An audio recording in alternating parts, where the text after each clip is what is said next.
Hoy, Piedad Córdoba, desde la gente y para la gente. Piedad Córdoba es abogada de la Universidad Pontificia Bolivariana de Medellín, especialista en opinión pública y mercadeo en la Pontificia Universidad Javeriana de Bogotá y en Derecho Organizacional y de Familia en la Universidad Pontificia Bolivariana.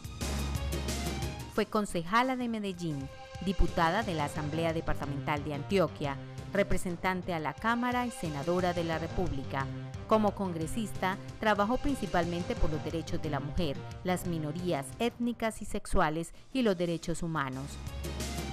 En el año 2007 fue facilitadora para el acuerdo humanitario entre la guerrilla de las FARC y el gobierno nacional. Ha sido reconocida como una de las intelectuales más influyentes de Colombia. Actualmente es aspirante a la presidencia de la República de Colombia.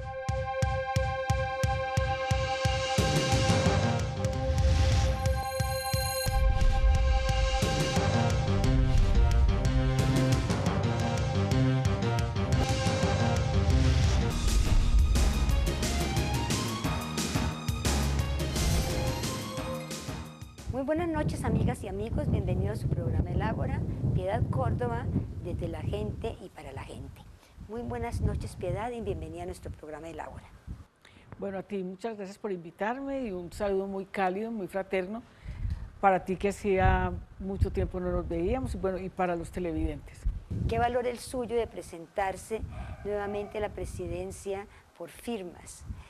¿Qué ha hecho que usted decida llamar esta campaña desde la gente y para la gente? A ver, Ángela, yo creo que el hecho, primero que todo, de haber estado tantos años en la política, trabajando siempre con una coherencia permanente, trabajando por la gente del país, haciendo en su momento los grandes debates en el Congreso de la República, pero fundamentalmente estos 7 años que fui inhabilitada por el ex procurador de manera injusta, además e ilegal, me permitieron conocer mucho más allá de lo que yo creía que conocía en el Congreso de la República. Yo me fui a esa Colombia profunda con la gente de la calle, tuve oportunidad de conocer lo que sentían y lo que sienten los campesinos y campesinas, fue un trabajo de verdad maravilloso, mucho más las mujeres de otros sectores, lo que piensan los empresarios del país, pero fundamentalmente tener la oportunidad de recorrer una Colombia tan desigual, una Colombia que realmente cada vez más uno quisiera que fuera mejor, pero que cada vez más uno siente que está peor. Pero fundamentalmente también el haber participado en lo que significaba la búsqueda de la paz en el país, haber estado tan comprometida en el proceso de liberaciones que parece un contrasentido, para otras personas hubiera sido casi que una medalla de honor, para mí se me convirtió en un calvario, cosa de la cual yo realmente no me arrepiento y por eso considero que es importante presentar mi nombre por firmas, porque yo ya hace mucho tiempo no volví al Partido Liberal, desde más o menos el 2010, porque considero que hay una crisis partidaria impresionante. Hoy mismo parece como mentiras que una persona como de la calle y César Gaviria, que se han beneficiado tanto de los partidos, hoy digan que se retiran por firmas. Eso tiene que ver con la pésima imagen y la pésima favorabilidad que tienen los mismos. Bueno, y en estos 7 años, Piedad, usted, es decir, usted me imagino que tuvo mucho tiempo para reflexionar, ¿cierto? Claro. Sí. Y yo he pensado mucho en usted, sobre todo ahorita que estuvo aquí el Papa y que tenía algunas frases tan bonitas, como dice, amar en lugar de odiar, elegir vivir en vez de morir, y pensaba que usted eligió perdonar. ¿Cómo ha hecho usted ese proceso del perdón? A ver, yo me siento muy contenta, Ángela, porque me siento muy recogida en el discurso del Papa, en sus intervenciones, en sus reflexiones, el haber tomado la decisión de que en un momento determinado salir de esa zona de confort que en un momento dado es el Congreso de la República, porque uno se vuelve a veces como una vedette, porque son los grandes debates, la mejor congresista, pero que realmente a la hora de transformar situaciones y condiciones es muy poco lo que se logra hacer.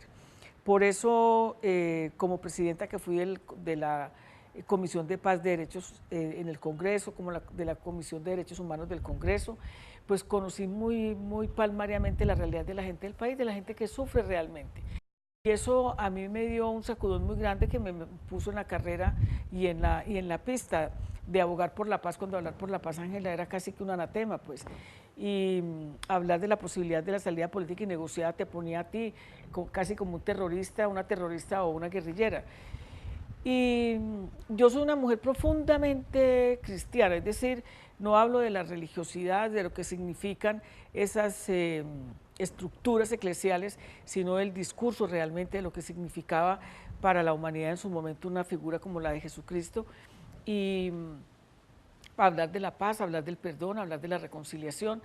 Casi nadie sabe de mi trabajo con los paramilitares después de que fueron extraditados a los Estados Unidos, que tuve la oportunidad de hablar con muchos de ellos en la búsqueda de la verdad para la gente y tener también la posibilidad de que fueran sus hijos sacados del país para que no fueran asesinados, y ese trabajo lo hice yo. Yo coincido plenamente con el discurso del Papa y me siento muy reivindicada con sus palabras, porque prácticamente lo que el Papa ha dicho en todos estos días es lo que muchos hemos venido diciendo en todos estos años, y fundamentalmente en mi caso particular, que he sido tan estigmatizada, tan descaracterizada, donde se ha volcado el odio de una manera brutal. Obvio, pues que obviamente eso fue toda una estrategia para impedir que avanzáramos hacia la paz, pero yo me siento muy satisfecha, Ángela, porque yo puedo decir que mi legado es la paz. O sea, cuando nadie era capaz de dar un peso por las liberaciones, yo me arriesgué, lo hice, con un coste altísimo para mí, para mi familia, para mis amigos, pero no me arrepiento de haberlo hecho. Porque verdaderamente es ese esfuerzo que usted que usted ha hecho para volverse a lanzar a la presidencia, y sobre todo con una bandera que tiene que ver desde la gente y hacia la gente, pero sobre todo parándose sobre el proceso de paz, que fue lo que usted verdaderamente ayudó a hacer, pero que también la estigmatizaron. Igual, ¿usted cómo perdona a esa gente que la ha estigmatizado? Yo decía ayer que fue dada a conocer la sentencia contra Jorge Noguera, el que fue director del DAS, precisamente por las interceptaciones o por las chuzadas, como se conoce popularmente, que fue una época de verdad, Ángela, supremamente difícil, muy dura. Para mí el exilio fue muy duro, pero aguantar todo este proceso de estigmatización es como que uno estuviera caminando por encima de la candela, descalzo además. Bruja, sí, como que si fuera una bruja sí, del tiempo de la Inquisición. Sí, exactamente.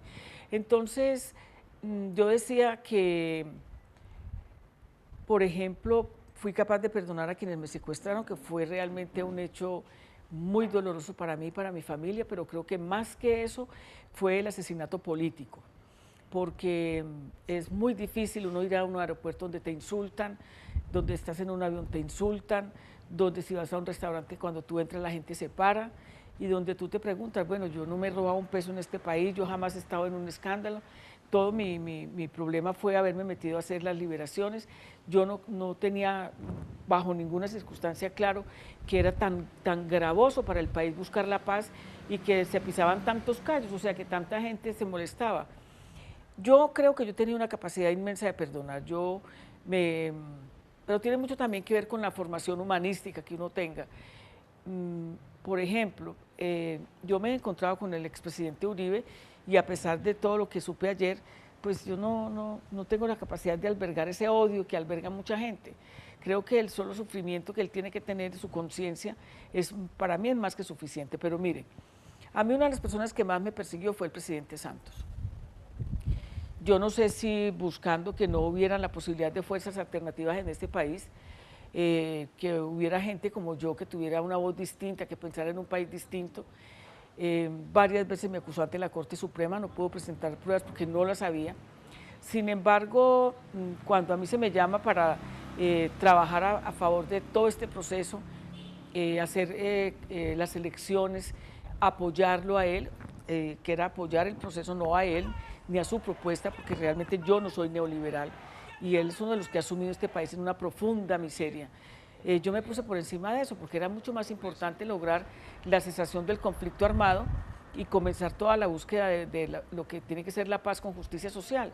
Y yo me he reunido con él muchas veces después de eso, muchas veces me llamó para hacer gestiones en La Habana y las hice, empujé fuertemente el plebiscito, le organizé una reunión grandísima en Palacio donde fuera la gente que tenía que apoyar. Entonces yo creo que esa es una expresión clara y genuina, porque entre otras cosas, Ángela, el escarnio ha sido extendido a toda mi familia, no solamente mis hermanos y mis hermanas, mi mamá, sino también a mis hijos y a mi hija, porque en este país, por ser hijos míos, a ninguno de ellos, así sean los más capacitados del mundo entero, les dan la oportunidad de generarse o de generar un empleo aquí. Entonces yo creo que yo coincido con eso plenamente con el Papa Francisco. Yo ese hombre lo amo profundamente, me parece que es un ser amoroso, que es un ser que se ha burilado precisamente en toda esa experiencia de trabajar con los más pobres, de trabajar con la gente, y eso te da a ti una capacidad de perdón muy grande. O sea, yo no soy Dios, pero me pongo en los zapatos de la gente y prefiero olvidar esos hechos tan nefastos del pasado. Pues verdad, Piedad, que es muy rico oírla hablar así, mejor a oírla hablar del perdón, oírla hablar de, pues sobre todo, digamos, de algunas cosas que verdaderamente, pues, que usted ha hecho por el país, porque usted ha hecho muchas cosas por este país, y que verdaderamente, pues, la gente en alguna forma deben saberlo y deben saber cómo agradecerle si efectivamente todavía tenemos la capacidad de agradecer. Vamos a hacer una pausa para comerciales y ya regresamos.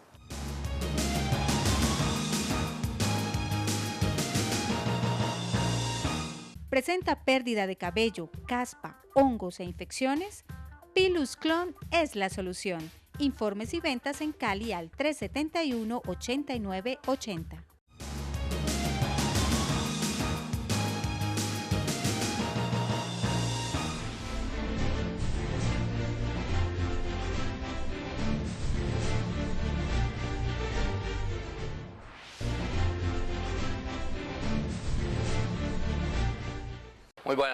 Muy buenas noches, doctora Piedad Córdoba, candidata a la presidencia de la República por firma, periodo 2018-2022.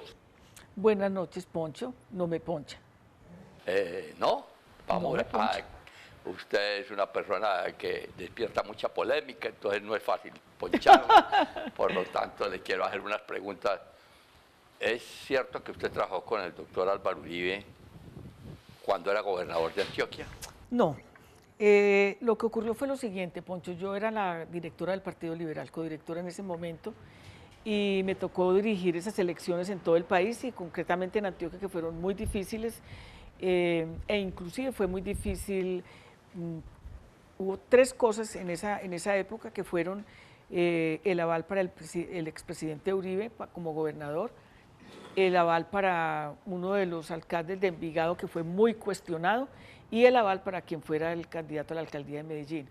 Yo ni siquiera voté por el presidente Uribe, en su momento gobernador del departamento de Antioquia, pero obviamente que a mí me tocaba como directora del partido y con una gran presión además a su favor para que fuera el candidato y obviamente el gobernador, que inclusive, si ustedes recuerdan, hubo un enfrentamiento fuertísimo entre Fabio Valencia, que era el otro candidato de él y que ganó casi que por centésimas de votos.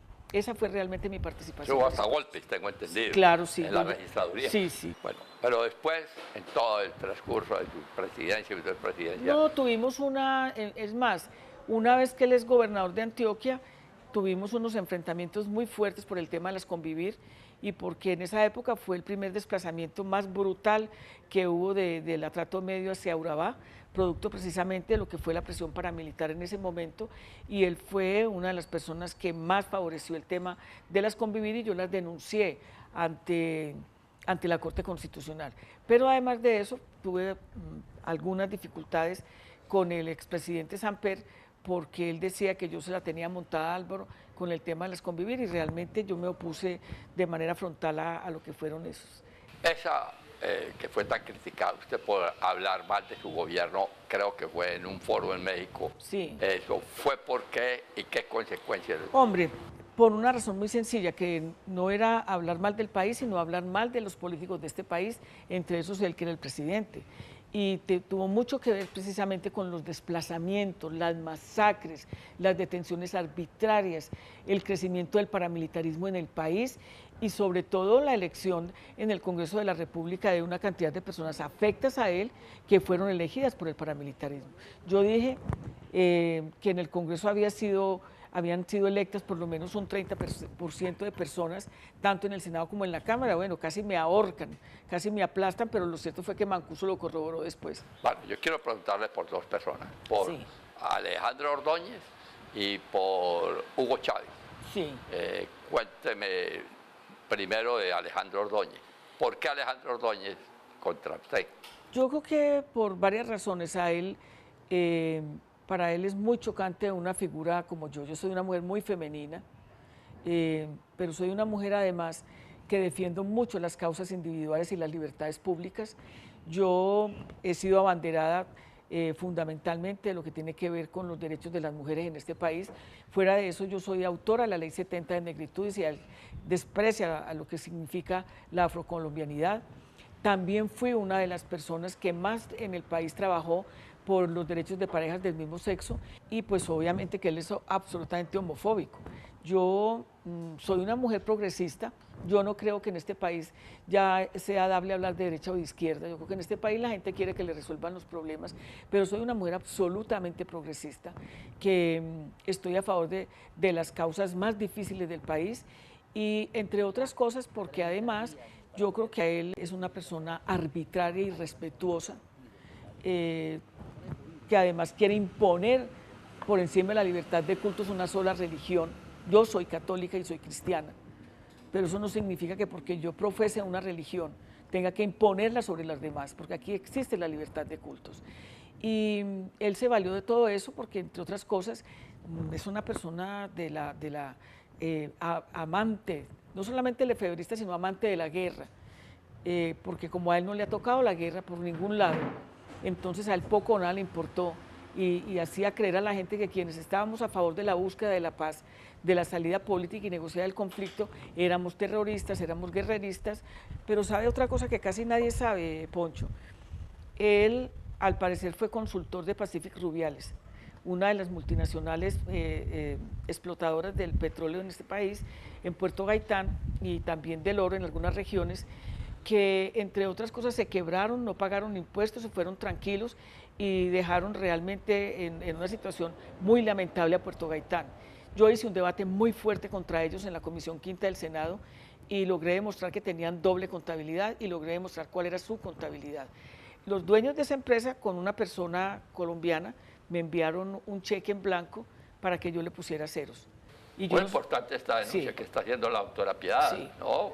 Que los televidentes que oigan esto que está contando la doctora Piedad. Después de que yo hice el debate, que le pusiera ceros al cheque y que yo qué quería, entonces yo le dije que se fueran del país, que le hacían mucho daño, porque entre otras cosas Puerto Gaitán es un municipio del departamento del Meta muy pobre, la gente se levantó contra ellos, los trabajadores de Ecopetrol fueron encarcelados, los sindicalistas como 30. Entonces, después de ese debate, yo me doy cuenta de que al parecer él fue consultor de ellos y muy rápidamente a mí se me inhabilita. O sea, a mí se me inhabilita sin pruebas, generando un marco de opinión, unos marcos conceptuales en mi contra, porque realmente yo nunca he pertenecido. Pero en este momento está absuelta.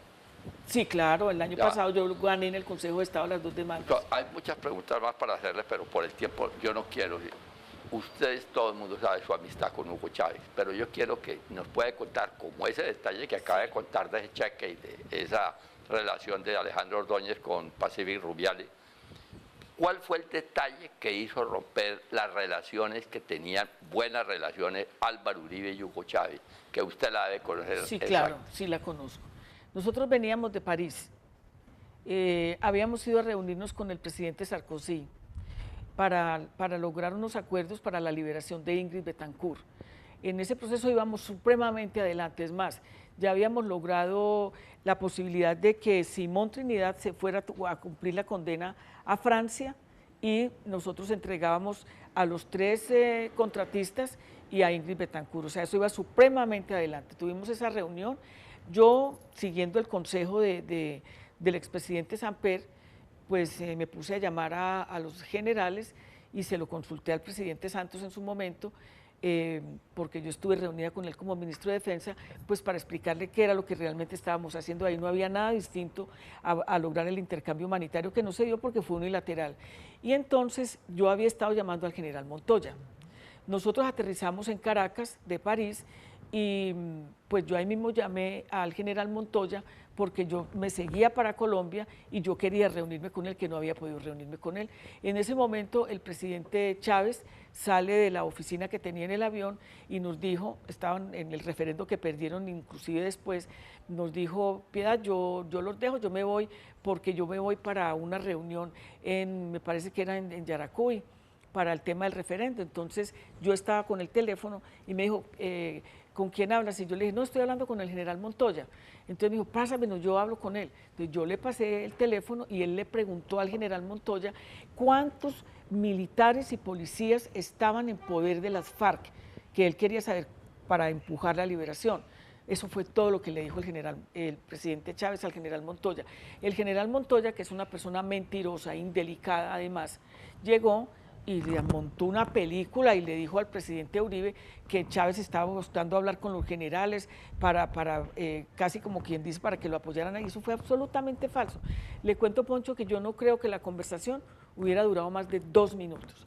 Él me entregó el teléfono, yo seguía hablando con él y le dije que entonces para que me diera la cita para yo reunirme con él.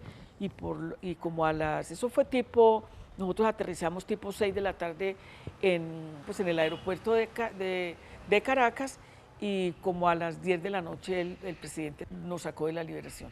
Ya, o sea que usted dice, un acto de soberbia del presidente Uribe terminó una buena momento. No, y más que un acto de soberbia, le tengo que decir la verdad y ser en esto muy honesta.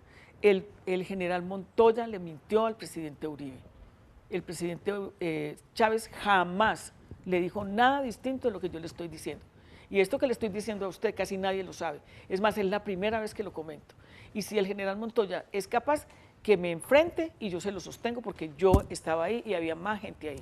En el programa El Ágora acaba de dar una gran chiva la doctora Piedad, que fue testigo personal de ese incidente. Pero no quiero despedirme sin hacerle una pregunta. ¿Usted a quién va a llevar de vicepresidente en su fórmula? Pues yo tengo muchas ganas de que sea una persona de la región, de la costa Caribe.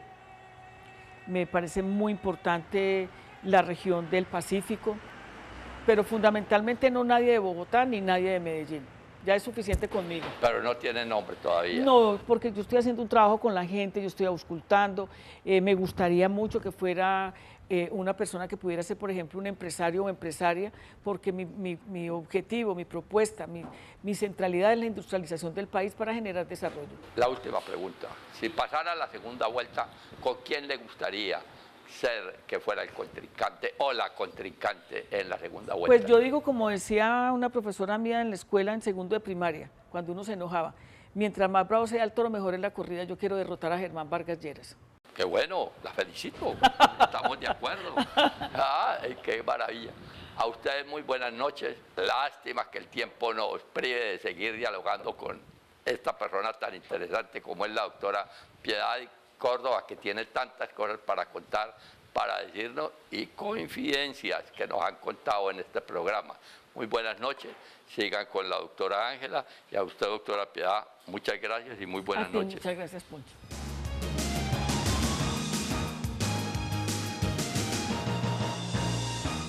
Peluquería Carlos Enrique. Profesionales y especialistas en maquillaje, blower, corte, alisado con queratina, entre otros. Encuéntrenos en la carrera 34, número 341, barrio San Fernando, frente al Parque del Perro. Separe su cita al 556-1290, 556-1310, Peluquería Carlos Enrique.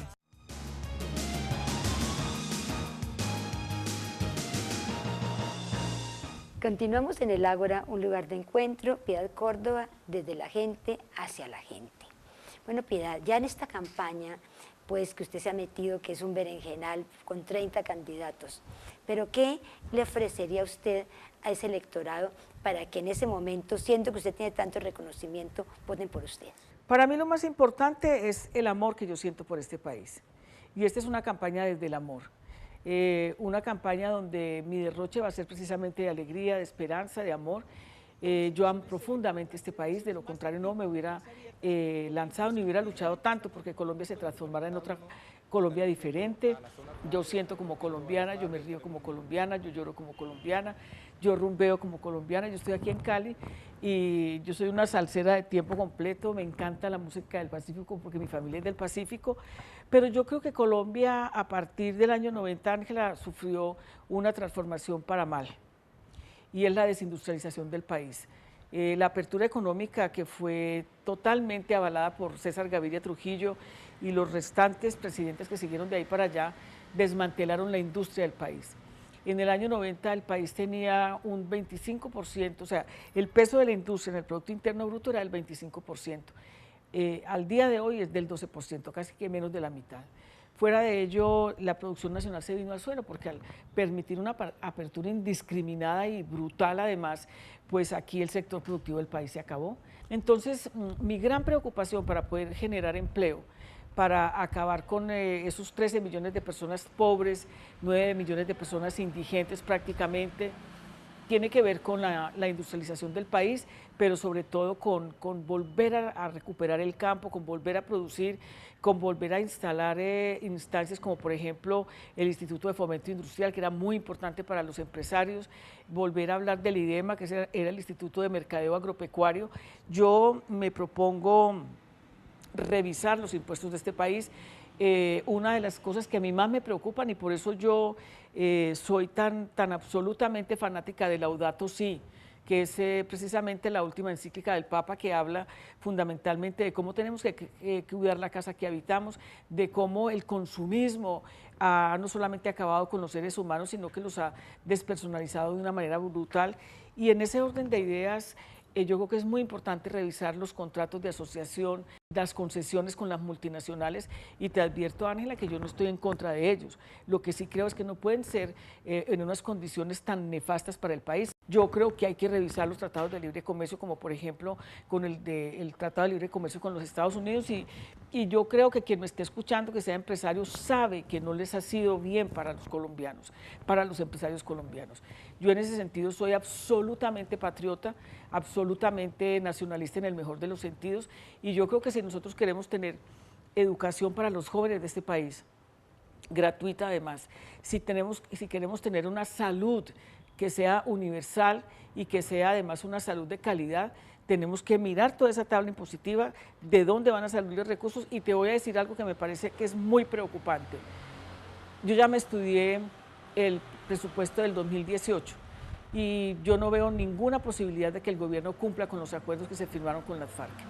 Entre otras cosas porque lo único que aumenta de una manera protuberante es el presupuesto para las fuerzas militares, pero hay casi un 37% de disminución en el sector agroindustrial. Entonces no veo yo, siendo ese uno de los puntos más importantes, cómo el gobierno va a cumplir con los acuerdos. Y por el otro lado, en el tema que tiene que ver con inversión social e inclusión social, el gobierno rebajó 2 billones de pesos para ese sector. Entonces yo creo que aquí no se trata de que la gente diga, yo sí soy el que voy a cumplir los acuerdos. No, vamos a hacer un baile de siglas y nos vamos a juntar fulanos, sutanos y menganos. No. ¿Cuál es la propuesta? ¿Cuál es el programa para el país? ¿Qué callos sí se tienen que pisar? Aquí, y yo quiero dejar muy en claro, yo estoy a favor de la iniciativa privada, pero la iniciativa privada para generar empresa mediana o pequeña tiene que tener unas condiciones distintas en la parte impositiva, y tiene que tener también unas garantías reales en ciencia y tecnología para que podamos investigar en tecnología de punta, poder hacer industria, que es algo que no se hace aquí. O sea que yo voy a trabajar por la gente y por la gente, y obviamente que lo más importante es sacar a la gente de la pobreza, pero la gente de la pobreza no se saca con discursos, se saca generando empleo, y se genera empleo revitalizando la industria nacional que no existe. Importante, Piedad, pues verdad que le agradecemos mucho, le deseamos muchísima suerte en esta campaña, y a ustedes continúen su canal Telepacífico y muy buenas noches.